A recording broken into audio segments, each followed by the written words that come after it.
gents. Right. Good morning. I'm John Cadwalder from the Historic Marathon Rally Group.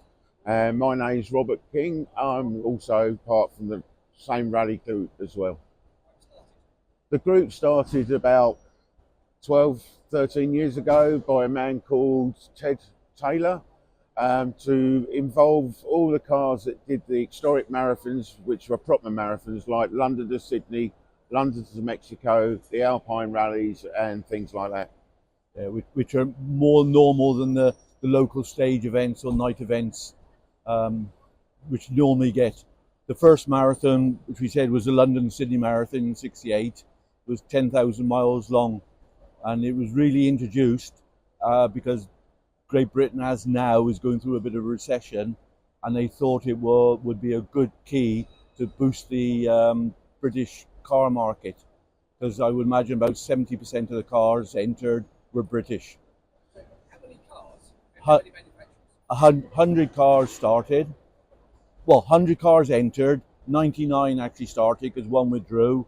Manufacturers on 68, I would say there was about You had the Austins, you had the Triumphs, you had Ford, which is where the Mexico name come from for the Escort. That's how that come about. That was in the London to Mexico rally, yeah. So as a question, basically a question for me being an engineer, how did you run the car across water? They were shipped by aeroplane or by boats. So they get to their designated point. And Yes. yeah. And would they wait for everyone to catch up, do it in one go, or would they ferry it one at a time? No. Wait. There was a block of them. Like on the London Sydney, the first one, 68, they drove from Crystal Palace to Bombay, and then there was a ferry there, but they had a certain time and they only had a certain number of berths on the boat to take the cars. So I think it was the first 60 that's all they catered for. Yeah. But when they got to Bombay, they actually had 62 cars, if I remember rightly, and they found 2 extra berths on the top because they didn't want to leave just 2 behind. So they took them from Bombay then to Australia to start the second leg. And then they drove across Australia for the second leg, finishing in Sydney. There is videos, you can find it online and things like that. There was one car that was featured on Blue Peter.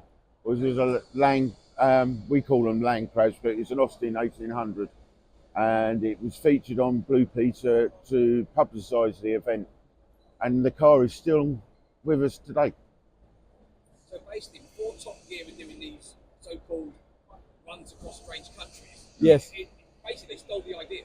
Yeah. Blue Peter done it for the children first. Yeah. So Clarkson just followed Blue Peter. Yeah. So as a kid, he watched Blue Peter report one day. Yes. One day, I'm gonna move that idea. Yes. Yeah, but these guys didn't have the backing like they did. There was a lot of privateers that entered these events with a few of their mates following along with bits and bobs. So was it only the 2 races?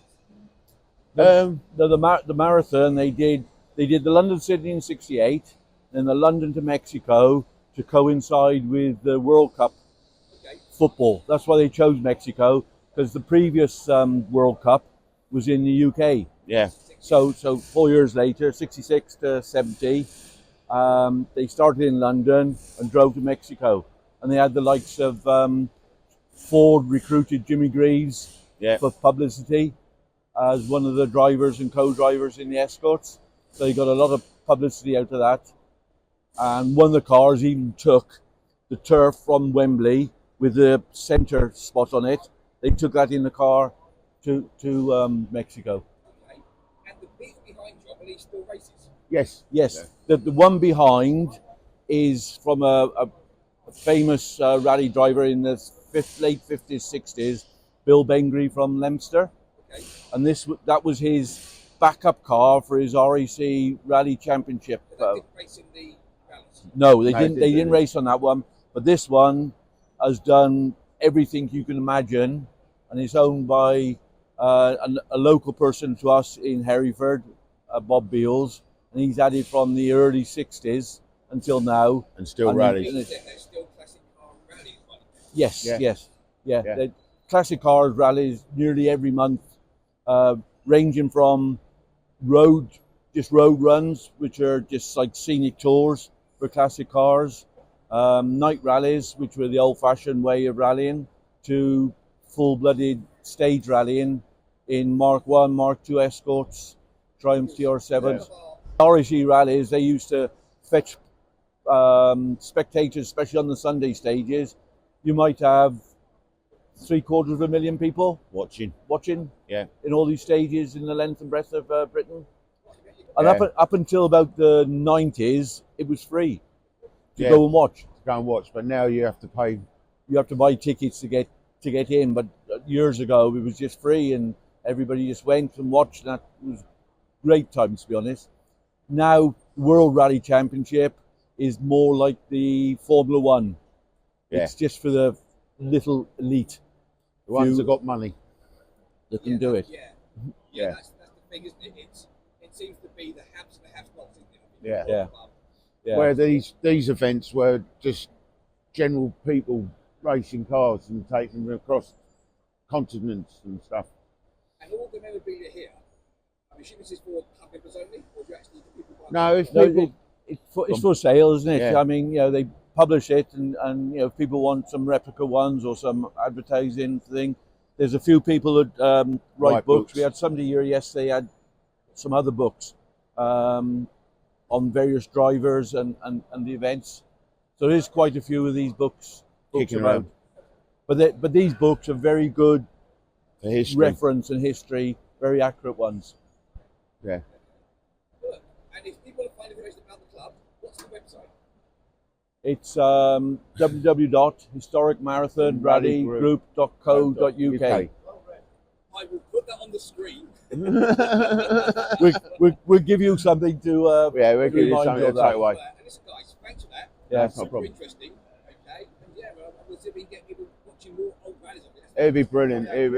And the classic person just turned up onto our left now, sneaking in the corner, is Mr. Bob Beals, which is the owner of this car. That's your car. So if you need any information, ask him. these two will tell you, because that has done most probably more rallies than most cars left in the country. Vehicle that's still original. I say because it's a rally car, the body and the chassis is still original, but obviously we change suspension and things like that. Look, guys, thanks for that. Yeah. I hope that's okay. Right.